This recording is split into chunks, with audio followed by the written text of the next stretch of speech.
Hello everyone, we are going to learn about the importance of water in the chapter Water are Precious Resources. So here we'll be learning about what is water, why it is important, what will happen if we do not save the water, and what are the ways by which we should conserve the water. So water is very important because jal hai to kal hai. That means if the water is there, we have a future. Otherwise, we don't have a future. So why water is special? Why we have to create this special day? We have celebrated so many special days. So we celebrate usually 22nd March as World Water Day. Why? What is the message do we get? We get a message to conserve the water. It is celebrated to know the importance of water because Earth is the only planet where water availability is there. If we are not conserving water, what will happen? The temperature and around the atmospheric pressure, that is because the Earth is orbiting around the Sun. This is possible only because of this atmospheric pressure as well as the temperature which is present, which will make this water can be present only in the form of liquid form. Otherwise, in different other planets, water is there, they are present in a solid form. According to UN, that is United Nations, the amount of water recommended for drinking, cooking and maintaining proper hygiene for a person per day, it is only minimum should be 50 liters. That means only 2.5 buckets of water per person. Imagine. Why? Why? Because in some places there is acute shortage of water, especially during summer season when the taps are dry. People have to go far off places to get the water. Similarly, they have to stand in long queues to get water. So there is always a protesters there for the demand of water because water is essential. So how much water is available actually? There's 71% of Earth is covered by water. But the water is present in the ocean, seas, river, lakes, ice caps, groundwater as well as in the atmosphere. But they are not fit for drinking because we do not drink the sea water, salt water. So a very little amount of water is available for drinking. Water, which is present on the earth, has been maintained for millions of years by various processes which makes a water cycle. Now water is present in 3 different forms in this water cycle. They could be either in the solid form, liquid form or in the gaseous form. So different forms of water. Solid forms which are trapped in the form of snow, ice, in the ice caps, poles of the earth, snow-covered mountains and glaciers, they are present as snow or ice. Whereas liquid water is present in lakes, ocean, river or also in the underground. Whereas in the gaseous form, the water vapor is present in the air. So we have learned about the water cycle. The different forms of process which are involved in the water cycle are evaporation. You can see the water is evaporated from the water bodies, as well as by transpiration. Transpiration is a process of loss of water from the leaves of the plant. So the transpiration and evaporation, water moves up. They become water vapor, they condenses, they form clouds, and the clouds, they precipitate, rainfall occur. And these rainfall waters enter into the soil. That process is called infiltration.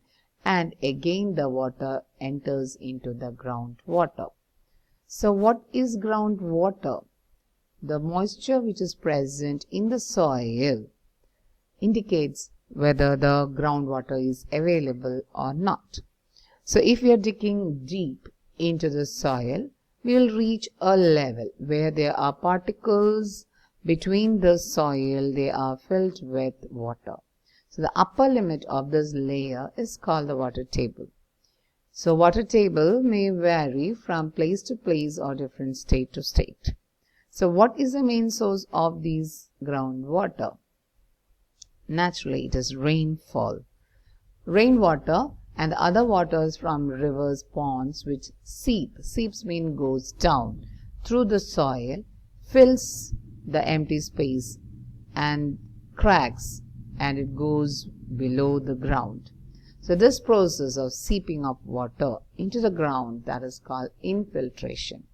The groundwaters get recharged by this process, and if they are stored, this groundwater, if they are stored in the hard rock below the water table, it is called aquifer. So depletion of water table can be seen in place to place. So water drawn from the undergrounds naturally get replenished if there is a rainfall and the water gets seeped into the soil. But if the water table is not replenished, what will happen? It will get depleted. So what are the reasons for the water to get depleted? There are various reasons are there. Increase in population. So naturally population, India is a developing country. So naturally there are many construction of houses, shops and offices are taking place, as well as the roads and pavements are being made. So because of these, for all these construction purposes, water is required. And similarly, the open spaces like parks and playgrounds are reduced. So the amount of water seeping into the soil has reduced. So hence there is a depletion occur. Similarly, if there is an increase in the industries occur, naturally for all the industries they require water, like whether it's a leather industry, whether it's a cloth industry, any industries they require water. So hence large amount of these water are used up. The water which we use for consumptions are also used by these industries. Now due to the agriculture activities, we know farmers, they depend majorly for this rain for the irrigation. So irrigation systems are also not well developed, like canals are not well developed. So hence the farmers, they depend upon the groundwater for the irrigation purpose. Now similarly, if there is a scanty rainfall, scanty means less amount of rainfall is present due to global warming, so uneven rainfall or climate change, then there can be a scanty rainfall. Now deforestation means cutting off trees. It can be either for making houses or for agriculture purposes. So when you cut down the trees, natural rainfall decline. Then similarly, decrease in the effective seepage of the water due to the decrease in the open space. So what happened? The seeping of water will not occur faster. So there is only a very good method that is called the water management. It is the proper management of water by the authorities, not only by the authorities, by the individuals also, to save the water. How can we save? How can we conserve? So we can save the water by when we are brushing the teeth, we have to close the taps, shaving, bathing, washing, etc. We can fix the leaking pipes. If you see a leaking pipe, inform the authorities. The rainwater can be used to recharge by digging the pit, so the rainwater can seep into the groundwater. India has a very old practices of the storage of water or recharge like bhavris are present. Farmers nowadays, they use modern methods of drip irrigation as well as the sprinkler method. It is expensive initially, but it is very financially it is a burden, but initial cost is expensive, but later it is very good because the wastage of water is reduced, and it is also very well to manage the water. Now what will happen if there is a scarcity of water is there on plants? We know plants, they require water for the photosynthesis, especially if watered plants are there, they wilt, they dry up. So if they are not watered properly, they dry up.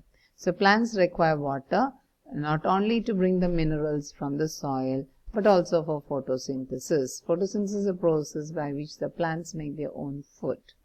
So during photosynthesis, the plants will release the oxygen, which is very much essential for the animals. So photosynthesis is needed process by which the plants make their own food.